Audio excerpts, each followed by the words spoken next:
self and gain interest in our fellows, you can't lose interest. You can lose interest in what your interest has been going to, but interest is not lost. Yeah? So when you lose interest in self, you don't lose any interest. The interest that you've been losing by investing in self gets invested in something else, let's say called living. Yeah. So that interest that's not producing any results in a sense, it's producing a result, very low yield and low return, but a lot of heaviness. That interest, if it's broken from constantly being invested in selfing, will go invest in something else, which maybe will be the awareness of the being that's happening now. Yeah? Instead of interested in what has never even been here, that only resides in the mythical what's not happening in the future and the past. That same interest can make heaven or hell, really. The interest is there. It can make heaven or hell. It matters what it's put in. So if your interest is constantly put into selfing, it can make hell easily. If the same interest is put into, let's say, in recovery we say trusting something infinite. Let's say you put that interest in there, and trusting that infinite thing, then that will return, and maybe it'll translate into an ease and comfort now in your own skin. It's not your skin, but in the skin. Yeah. It's the same interest. It's just where it's invested in. Really, what we call obsession with self is the exact same as abidance in truth. It's the exact same energy. The energy that's going into selfing creates the description or the experience of obsessing. The same energy or interest going into what you really are is called abidance, which is resting. It's the same energy. Same energy, like neutral energy, I put it into selfing, obsessing with selfing, it creates anxiety and all this baloney, all this activity that goes nowhere. That same energy, if turned over to something greater than self, the same exact energy, delivered by your attention and interest, will, given into that, will produce an ease and comfort in your situations and your skin now. Same energy, exact same energy.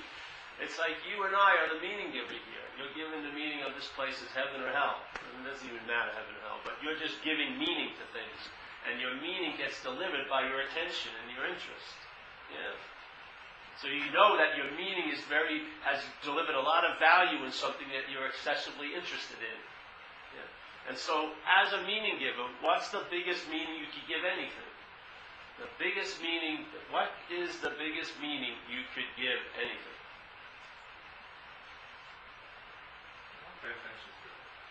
The biggest meaning you could give anything is that it's you.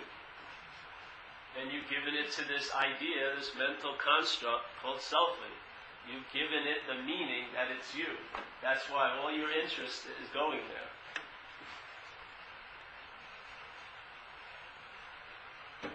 First, you recognize, hey, this is me, and your interest quickly follows and attends to it all day. So everything you see during the day is directly rooted back to what you're most interested in, which is you. And if it is the self, that's called obsession with self, or self-centeredness. So seeing everything in life as how it pertains to you. That's called self-centeredness. That same interest that's producing, or actually creating the prison walls of selfing, that same interest and attention, when given over to something greater than self, is what causes you to be a free-range alcoholic now. You can roam freely. You have your freedom. Yes? It's the same energy, exact same. It's what it's being given to. Because you're giving meaning to things all day. And the meanings you give to things draw your interest and attention. If you give this babe a lot of meaning, your interest and attention is going to go that way. If this other babe doesn't get much meaning, your interest won't go there. It's fucking that simple. So your interest has like a little homing device, whatever is important. Not just important, because it doesn't recognize value. It recognizes what value you give in things. So if you give in selfing the biggest value of all, which is that it's you, you cannot give anything more giving the value of something as God isn't as much as value as if it's you, because you are more important than God here. You're the one that thinks it wants to know God or not know God. So obviously in that little relationship, you're the big enchilada. So you and this idea of being this long-lasting, independent, separate entity has been given the biggest meaning of all. And because it's been given that meaning, it draws our attention and interest. And then from there, from this meaning giver, we distribute meaning to what it believes is important. And it's going to bring it an advantage. So you can be totally unconscious of what's happening here. But you're totally hyper vigilant about what you think it's happening to. Yeah. You can be totally unconscious about what's happening here, but you'll be incredibly hyper aware of what you believe it's happening to. And it's going to make up tons of stories about what's happening to this. That's what it does. What's happening becomes what's not happening to this.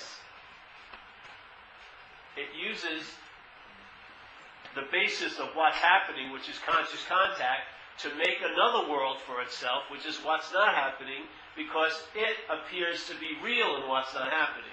It does not appear to be real in this moment. In this present moment, it is the biggest threat to self-centeredness. The whole system of self-centeredness is threatened because its whole center is the weak link. There is no self. It's just a fabrication.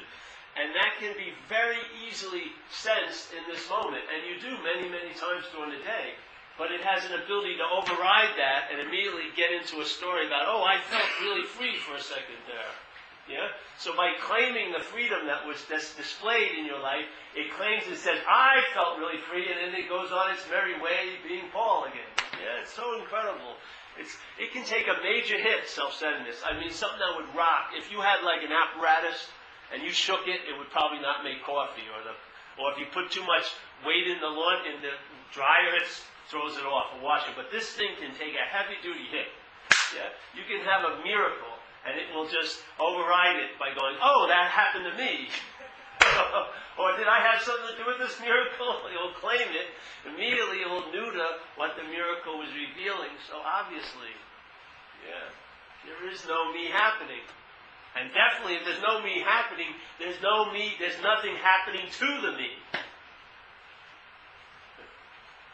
So the biggest thing you can give anything the meaning of all things in life is that it's you.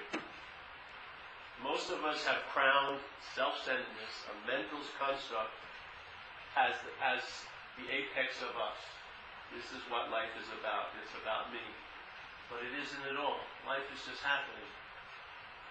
But in self-centeredness, life is happening to me. That's what it is. So all day, the interpretation and my interest and all the meaning giving that I do all day, I'm an apparatus, that's what you do. You give meaning to things. Is being directed from the big honcho, self-centeredness, yes? Because you're identified with the center of that system called self. You've given it the biggest meaning of all time. Hey, this is me. And now this me will distribute meanings as it sees fit to what it seems important. So the most the stupidest little inane thing it can obsess over for years. It can make up something that never happened as the biggest turning point in your life. When that person dissed me at that party, that ruined my whole... That person wasn't even at the party, probably. This thing can make up events that never occurred. And it's very difficult to get away from its effects in its field of consequences. If the consequences are appearing real on the consequential level, you're pretty much sunk in a way. You're going to have to get as much relief as you can in that level. You know? In other words, the best you can do is maybe have a lot of handkerchiefs so when the shit hits the fan, you can clean it faster. You know? And then you may be called a success in that hallway of shit and fan. But basically, come on. Is that success? That you constantly, you realize the shit hit the fan after it hits you in the face? That's a pretty slow time, bro. You know, you want to sort of, let's get into the blueprint room. Let's see what aligns shit with the fan and what turns the fan on, so I can be relieved of having the need for a handkerchief, because I don't have any shit hitting me in the face. And that to me is a solution worth being called a solution. Like in recovery, that the problem will not exist for you. That's a solution that is worthy of the name solution. That the solution caused the problem not to seem like it doesn't exist for you. That's a damn good solution. That's what I'm talking about, in a sense. Yeah. So instead of trying to deal with the effects of this system, we're attempting to look at the center of it and see what's holding me in that gravitational pull. Is the mind is identified as that idea of being a body, an action figure here, something that is born, is going to die, and has tons of reasons to be worried about what's going to happen to it, because it's vulnerable and nothing can be controlled out here, and it's just a crapshoot and anything can happen to me. And so it gives it total permission to speculate what could possibly happen to Paul in the future. Yeah. What's keeping that engine going and just refueling it? It's like a plane that never lands because you just refuel it. You just keep pumping your interest and attention into it all day. I believe it's because we're identified as the idea of being a self. And if you question that and you entertain your possibly may not be that, what will happen is you will lose interest in it. And when you lose interest in it, you will see that your obsessing with selfing will diminish. Just like in recovery says, you'll lose interest in yourself and gain interest in others. That's all that happens, is the interest gets removed. We say in recovery, they say after having a spiritual event, a spiritual awakening, or a psychic shift, that's what happens. The psychic shift demonstrates to see life from another place than self, and as soon as that is entertained as a possibility, then the interest and the attention that's been going in the black hole self gets withdrawn and now is given into that point of view. And now that starts giving life a meaning. And you are also an object of life that the head gives meaning to. And so then you start getting a new meaning laid on you. Yeah? Because instead of now being hooked up to that one shoot of shit, so to speak, self-centeredness, you've switched, and now there's something else that's downloading through you. Yeah. And your interest and attention can be used by that to deliver its meaning to things. Instead of constantly being addicted to the old meanings that this interest and attention is addicted to. The selfing is just rehashing every freaking thing. One fairy princess is just like the 8 other fairy princesses. The one job that's going to make me arrive in life is just like all the other jobs that are going to make me arrive in life. The one wave that I catch is all just like all the other waves that were supposed to put me over the top. It's always the same regurgitation.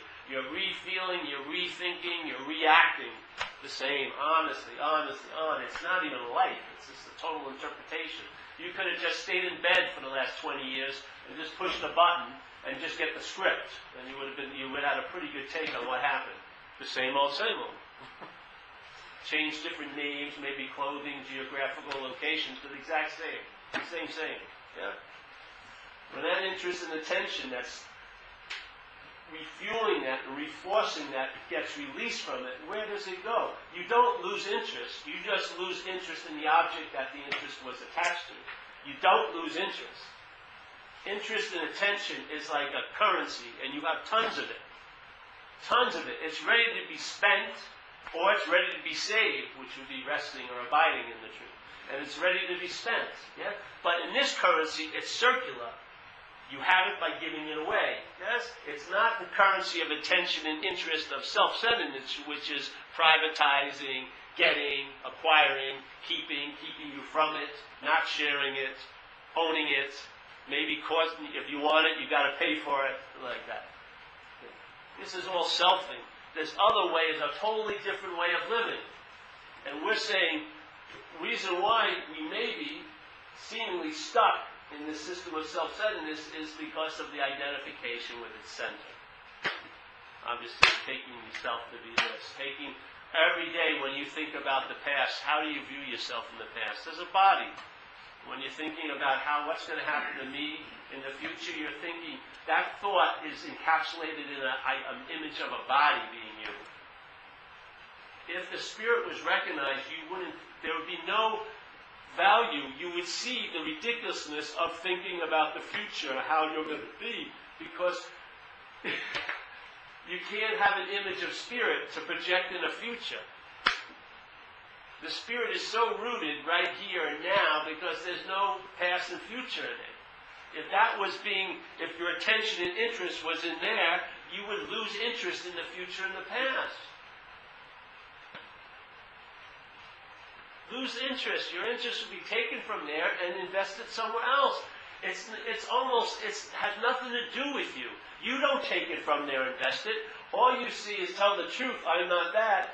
That interest and attention gets freed and it goes somewhere else.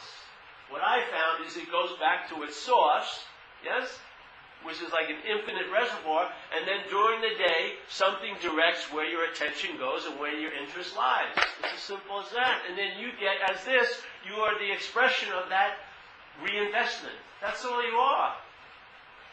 You're the living expression of the reinvestment of life, reinvesting attention and interest through the apparatus that gives meaning and it can entertain things.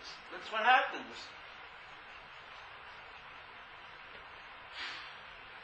You've had the same old for a while, haven't you? Are you still holding out that somehow you're going to be special?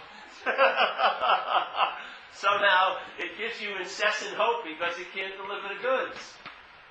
Why does your head rationalize so much and excuse and blame people so much? Because how else is it going to cover up that delivery hasn't happened? What you expected to have because you did this or got that doesn't translate into happiness, joy, and freedom. So the mind just goes into excuses and rationale and blaming you because if you would have done it right, you would have got it.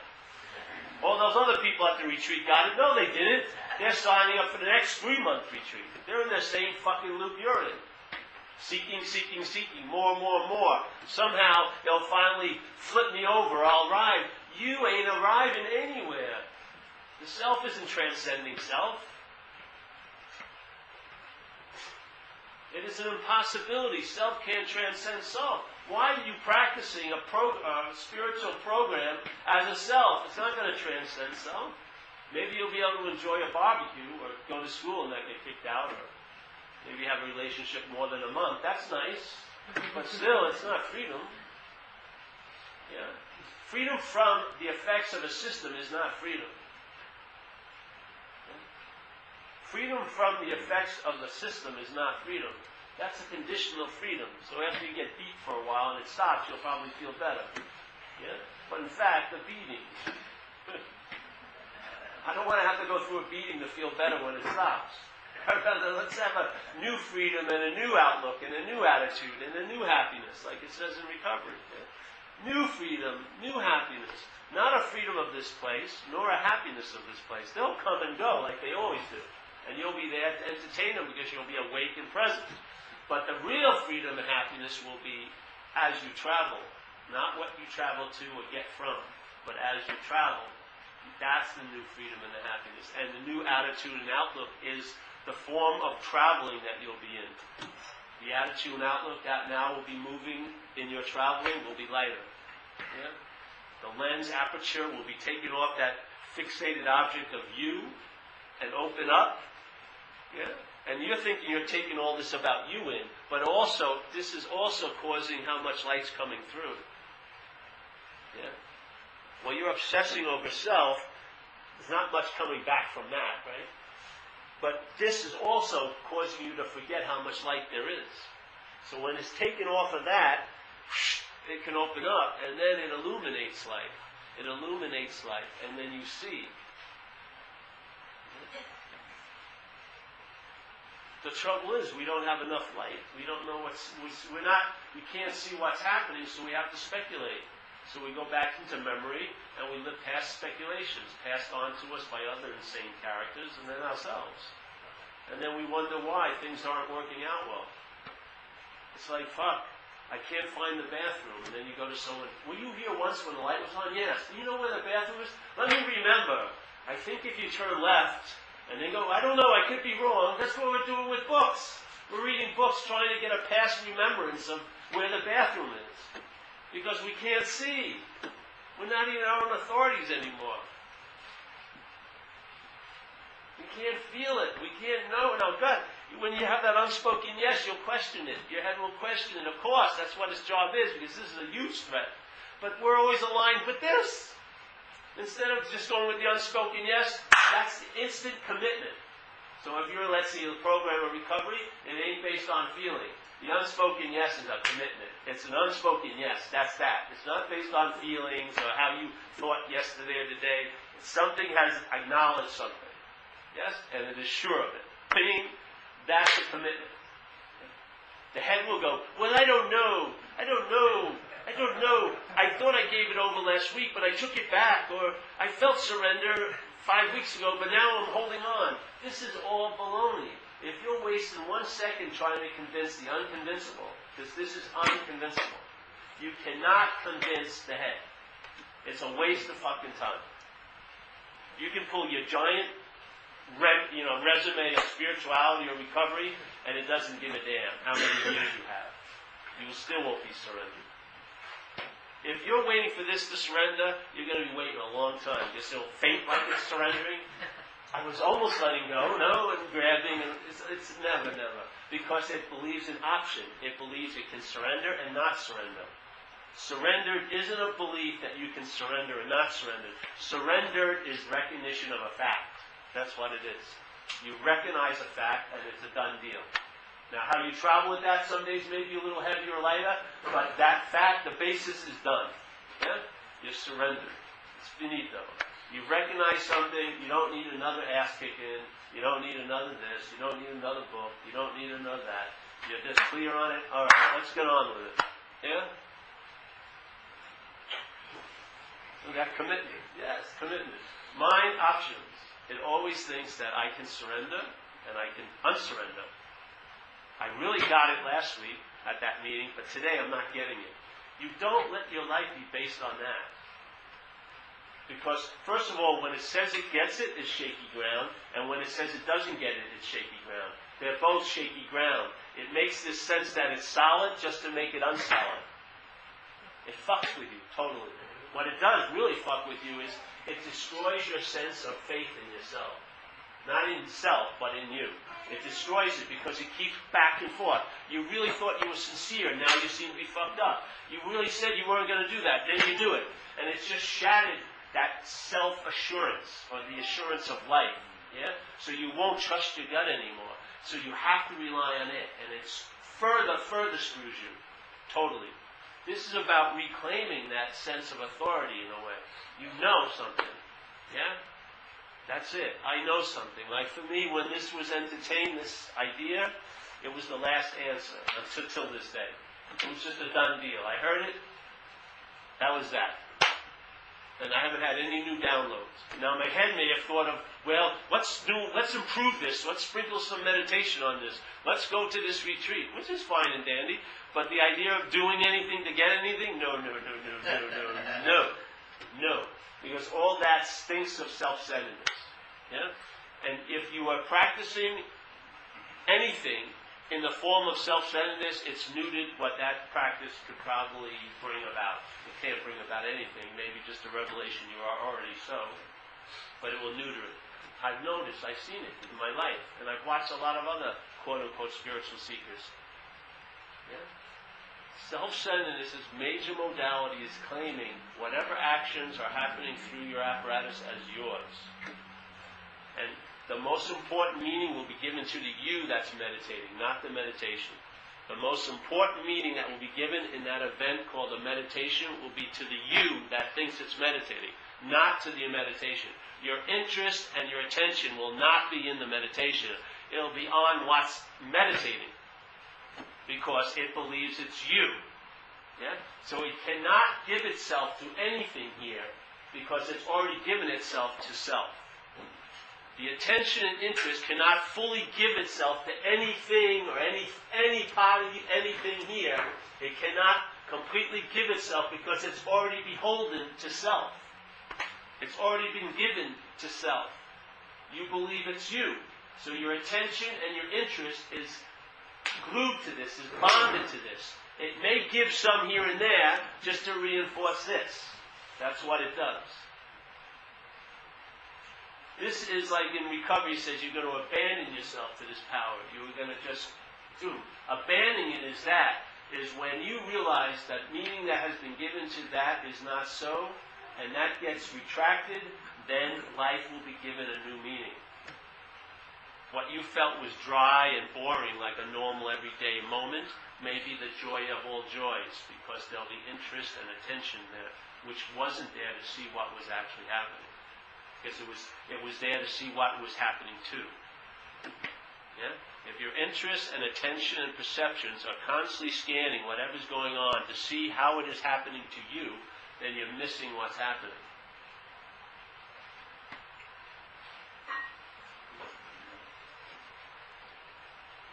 And of course, when you're missing what's happening, there's going to be a dissatisfaction and an unhappiness, yes? And who are we going to go to? The Greek oracle in the head. And then Selfie's going to tell us what to do to get what we're missing. When it's only its presence, its seeming presence, that's causing the absence of what we want. It's only the seeming presence of Selfie that's causing the absence. It's now giving you a solution to it. Do this, jump through there, go there, find this, get that, do this. But when that Selfie is absent, which is you're not identified anymore as that, then you'll sense the presence of its absence, which is what I truly believe, have been looking for. You've been looking for the presence of the absence of self. And that will not be entertained if your interest and attention is absorbed in selfing. And if you're identified as it, you have no say in the matter. Your interest and attention primarily will be absorbed in selfing. It can't help itself. It's not part of your free will and choice. You don't have it. It's going to go to whatever you believe you are. That's where it goes. It's like a homing device. And you're not going to get it off that trail. It's like 100 people. The bloodhounds can run by 100 people, but they have the scent of only that one person. That's the only place they're going. So if that identification as self is synced in, you'll be able to diagnose it by your interest and attention constantly going there, called self-reflection or self-obsession. And it's not going to break that homing device. You can use any trick you got. You may get a momentary break, but it's always going to bend back. It's always going to be self-looping, self-importance. Until I felt when you realize you're not that, then it's free. Yes? Then the attention and interest can go places. And no places. Yeah? And that's, for me, it's the exact same. Obsession with self is the same as abidance in truth. Exact same. Exact same energy. Just a different result here. So we have the information. To me, that's all I needed. You have an incredible ability to entertain. Look at us. We're entertaining what's not happening most of the time. And actually allowing it to override what's happening. That's a pretty big miracle, if you look at it. That you can sit here in a room, and everything is fine, and then the experience that's available is to have a physical and a nervous and a mental relaxation. Yeah? And you'll be in what's not happening, let's say next Friday, and next Friday you're getting fired, or your boyfriend or girlfriend sleeping with your best friend. And that will actually manifest into physiological effects now. You don't tell me that's not a miracle? That you can do that? That your apparatus can override what's happening with what's not happening every second of the day, mostly. You've been a miracle worker since you were about 6 or 7. This is the miracle. Sorry to tell you. This is the sum of all your miracles. Here you go. Totally fucked up. The miracle worker needs to be healed. That's all. Its ability to entertain hopefully can be put into the right focus. Yeah? Taken away from this insane little God-playing, self-centered mental system and given over to something that's trustworthy and reliable. And let's see what it does with your interest and attention. Maybe you'll be able to attend to someone who really needs some interest. Who knows? Yeah. Whatever old ideas you had, the living of this will erase them of you, because you will not be appearing to be the way you were. It's just not the case. You will be surprised. If you hold on to old ideas about you, you'll be surprised up to wazoo every day, because you won't be doing what you used to do usually. Your interest will go somewhere else, the meaning, the obsession will diminish, you'll be available. And you'll be present, as you are, and you'll be of service. against your will. Against self-will, you're going to be of service. You're going to be used because you're available. How can you not be? And you're present. That's the joy of living.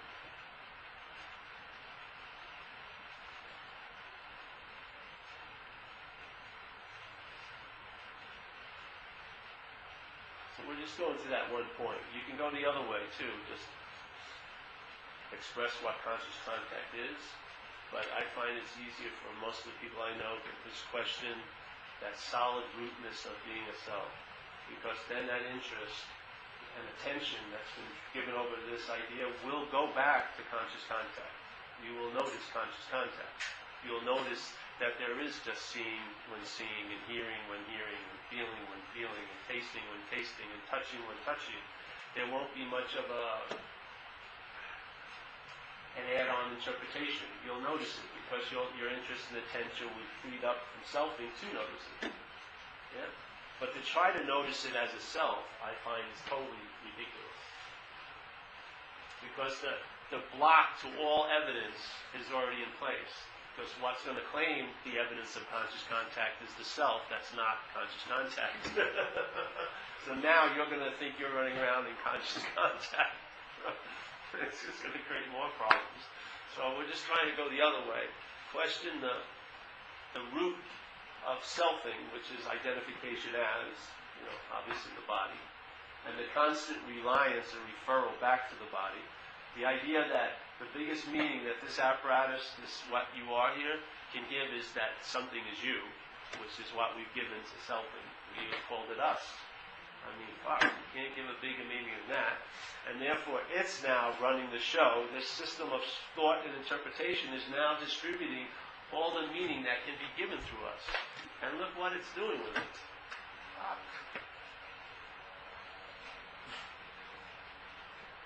You really want to have another Saturday just like all the other Saturdays that you think you've had? Well, that's what's on offer. It's like going to the same restaurant, the same menu, and they never have what you want on it. Can I get eggs? No, there's no eggs here. Can I feel some joy? No. Go back to school. Have another kid. Get divorced or get married. Then you'll feel joy.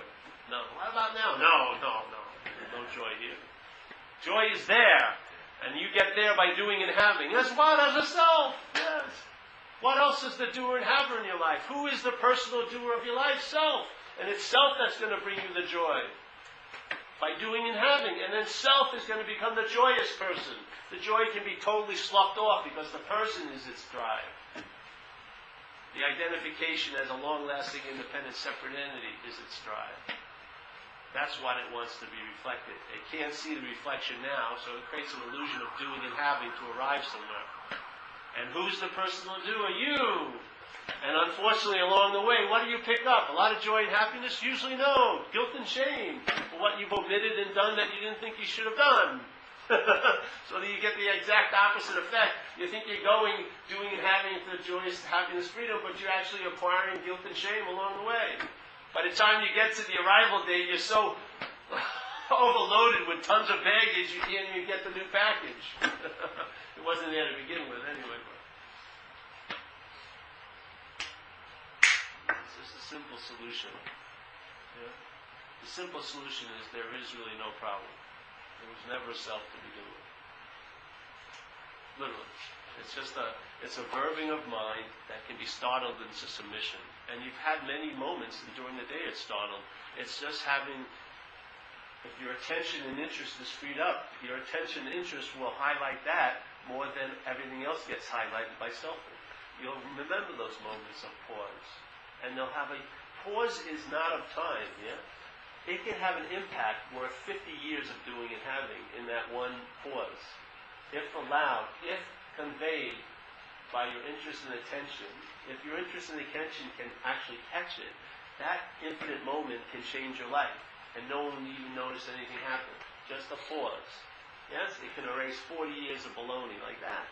That's what's available. And many times during the day it's happening, but the head re-ups, it goes, I did something. I had this pause. Then now it doesn't the goods don't get delivered. Yes, they get subverted into reinforcing the idea of being a self. That's what happens. So your interest and attention, which is actually an incredible freeing aspect of you, is what's used to imprison you seemingly. It's amazing.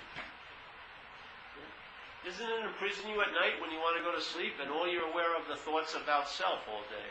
Going over what it did or didn't do or should have done or could have happened and like that. Selfing. You have to take pills to get some relief from it. It's insane. So why? Because you weren't even living during the day. So you got to go over it at night. You miss every moment, really, in self-centeredness. Me and you miss every moment, and the next moment is spent trying to go over what happened, what we missed. Yeah? Because to cover up that we missed it, the mind interprets it as something. So it takes the next moment to interpret the prior moment. So you miss the first moment, and then the next moment is filled with an interpretation, and you just live on this conveyor belt of never actually basically being here at any moment in time. Always listening to the review of the past moment, which you missed. And then along the way, of course, you ache and lack and crave and need and desire, because all those are like echoes of the one real complaint, which is you've forgotten what you are. All of them are just mental crippled ways of trying to get what it already is. But it can't entertain it already is because it's busily entertaining what it isn't. So it has to try to look for replicas or something that will replace what it is. And so what it isn't has to do and have it. We have to do and have and get things that replace or symbolize or mean what we think what we are means. And try to get them for what we're not. And obviously the translation doesn't usually work. There's a deep underlying unhappiness in most people. Because we've forgotten who we are. And it's not something that, and it was never an event, it's a verbing. It's happening every moment. It's a possibility. Where's your interest and attention?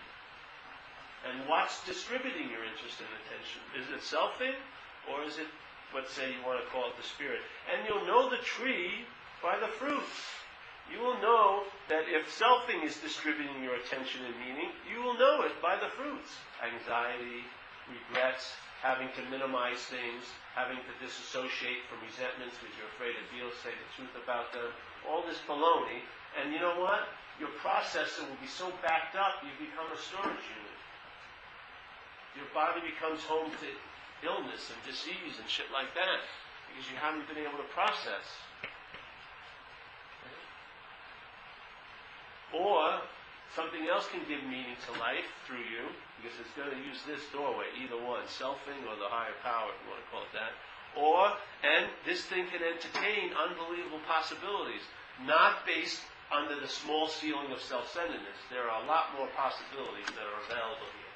Self-centeredness, we've been through every possibility it has to offer. They're all forms of somehow being special somehow. We've already been through every one of them. They failed us miserably, but we can't seem to go anywhere other than self-centeredness, so we keep going over the same old thing, hoping this time it works, don't we? How much hope have you put into a horse that never finishes the race, yet we keep betting on the same horse? They just put a different number on it, and we think it's a different horse. It's the same fucking horse. This is about, entertaining, you're not that. Your interest and meaning giving will be free from it, and now you'll start responding to a different meaning to life, and your interest will be deposited and invested in different places. And you're just an expression of that. This apparatus is just a fucking expression of that commerce, really. What meaning is being given and the interest that's going where it's going. And you don't want to have any, hopefully you don't want to have any more of that being distributed by selfing. You've had a lot of time under that deal. I mean, has it been that satisfying for you? Probably not. Let's switch over. You can break the contract. It's all based on the one fine line, I am that. When you realize I'm not that, the contract's broken. Your attention and ability to entertain is freed and given to something other than that. And and then you get to see what happens. Yeah. Well, to me, the effects is traveling light at you. That's what happens to it. And you know the tree by the fruit, man, and you know it's a damn good tree because the fruit. Not that you read about past fruit, so you have faith that maybe one day a future fruit. No, it's not like that. This is downloading true relief. Now, not promised relief if you do a lot of stuff, but true relief now. Yeah, nothing put off, nothing now, the possibility now. Yeah. Instant delivery. You can entertain, but not to a self. There's never an instant delivery to self. Never. It always has to be put in time because that's where self abides, is in time. This delivery is now. No? All you need is your interest and attention free from selfing, and you would be interested in this, and you would attend to it. Because it wouldn't be a you that this side thinks it has an option not to be interested in it. There will be a natural gravitational pull to be interested in conscious contact and to attend to what the moment, the presence of this moment. It won't be you. Oh, I've taken my attention and interest from that and put it. No fucking way. It's just, I'm not that. It gets freed and your attention and interest goes somewhere else. Right? And where your interest and attention is, that where you are. And you is a verb. It's all the attention and interest. So,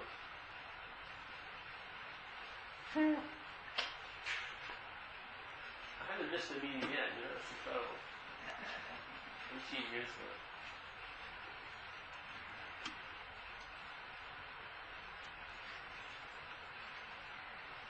It works, repetition. Yeah, see, you get it, yeah? The mind knows this. The mind knows this. It's having difficulty trying to know it as a self. That's it, because the mind, when it's colored with this idea of being a self, the self defeats its curiosity. The self causes a conflict. The mind resonates with mind. The mind gets a sense of the spaciousness and the freedom of it, but the self-centered system clamps down and says, no, and it provokes fear out of the entertaining of it. So you're afraid you're going to lose something by entertaining this. So it creates a very, very primal conflict where there isn't any. That's what self-centeredness does. Yeah? So, like for me, when I usually go away and I deliver this talk, people love me the first day. But like 2 or 3 days later, after they've thought about it, they're looking for me. Hey, they want to come and argue with me and debate me. Hey, what's, whoa. It's all self-centered. It's selfing just trying to claim and protect its little turf. It's claimed your life. It has a life of its own called yours. Really. And it's definitely vindictive and jealous, like the old God of the Old Testament. It's vindictive, jealous, and nasty. If you don't, it'll smoke you very easily. Don't put another God before me. I'm a jealous God. Oh, it sounds just like selfing to me. Yeah. So this is the thing. You feel something, but when the self says, "Oh, now I'm the honcho. I'm going to think about this." Yeah. So all of its little parasitical feelers go over the truth, and make it into something else. It's not for me. He's not married. He doesn't have kids. He likes to surf. He doesn't ski. Something has to exclude me from this invitation because it's unbearable that I'm not taking it. Talk about the biggest guilt of all to the self is the self's responsibility of being the cause of separation here. It's as guilty as fucking hell. It has such amount of guilt and shame in it, the idea of being a self. It is unbearable. Everything else is gravy to that.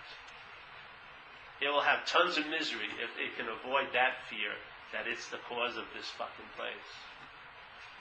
Because this place is unbearable, literally. And I remember when my father died when I was young. I was young, he used to play with me and everything. And when I was about 6 years old, he got really sick. And I'm sure my family, and he died when I was 9, I'm sure my family took me aside and tried to explain to me that the reason why my father wasn't playing with me anymore is because he was sick. And I could have heard great talks about why it wasn't about me, but in my self-centeredness, I had something to do with my father not playing with me. There was no convincing me otherwise. I mean, it was not even in this level of thought. It was in my, deeper, that I must have done something to cause him not want to play with me anymore. That's called self-centeredness. Yeah? Self-centeredness. So can you imagine if you're sitting here and to believe in a self, you have to believe in separation and being a body and this and that, and somehow or another you feel you're the cause of this place. All the unhappiness in your life, you know how you blame the self, but deep down it does believe it's the cause of it. Because separation is based on it, and it believes it had something to do with separation. I had it with a guru when I was younger. I didn't like the guy. I wanted to leave. It was a good meditation, but I didn't like him. But when I thought about it, he was the Lord of the universe, so his followers said. And then I want to leave him. What does that make me? What does it make me who wants to leave the Lord of the universe? Pretty fucking bad. He caused a great conflict in me for years. I mean, he's the Lord of the universe and I want to split? Wow! Exactly. So can you imagine if you believe that you're the maker and doer of all this, and you're seeing this place of separation, and you think you did it? You're not going to... You think you have guilt and shame about cutting that guy off on the highway this morning? Not talk about that. That's just a way of trying to skim off the top of this huge vat of guilt and shame called separation. Yeah? Oh, man. Everything else is just a dance trying to avoid that. Watch it. You're in the course. Watch it. Check it out. But some people, we talked about it last week with the guy having his misery, but misery to him was a relief for the self. Because it relieves the self of dealing with the unbearability of its non-existence. So now it acts out and gets crazy, and he can get so obsessed with that, it forgets that, and that's its agenda. Anything to forget this.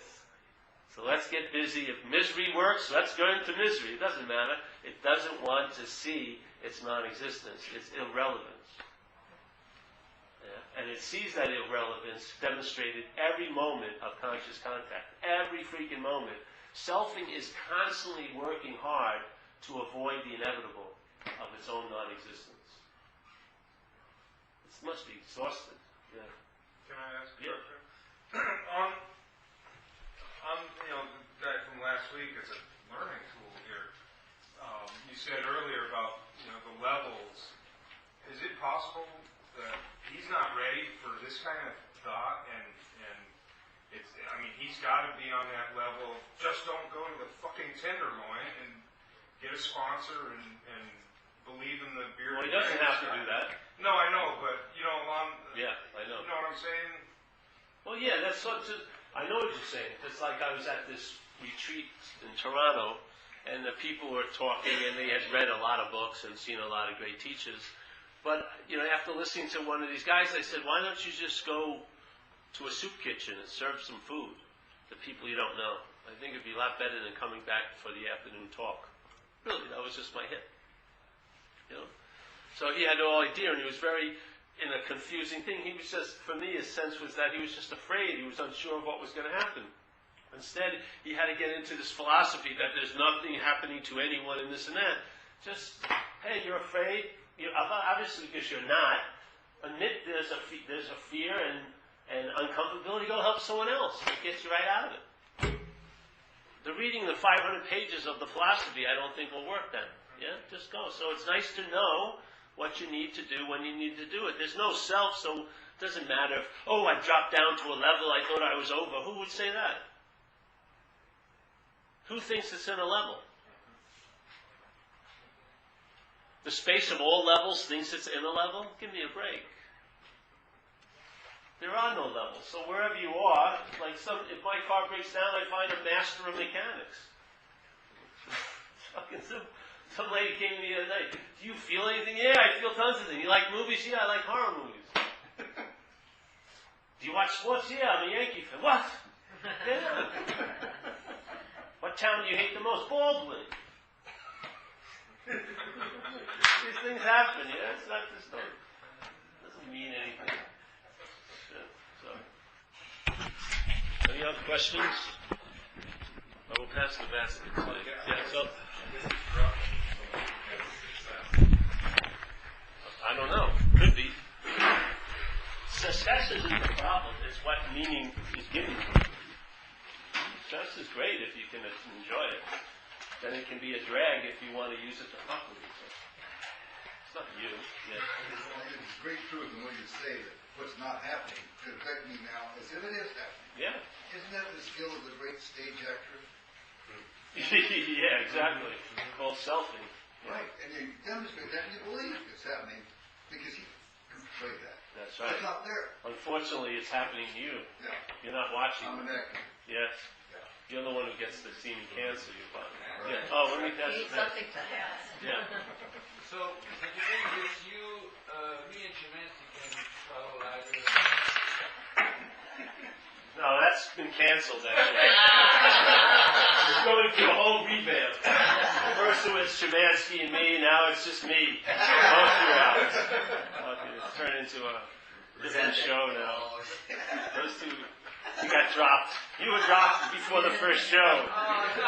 We carried him for a while, but we had to drop him there.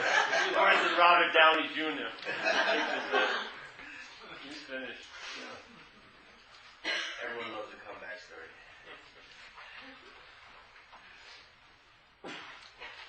Now it's the show, The Absence of Paul. We'll watch that all day. It's boring, I know.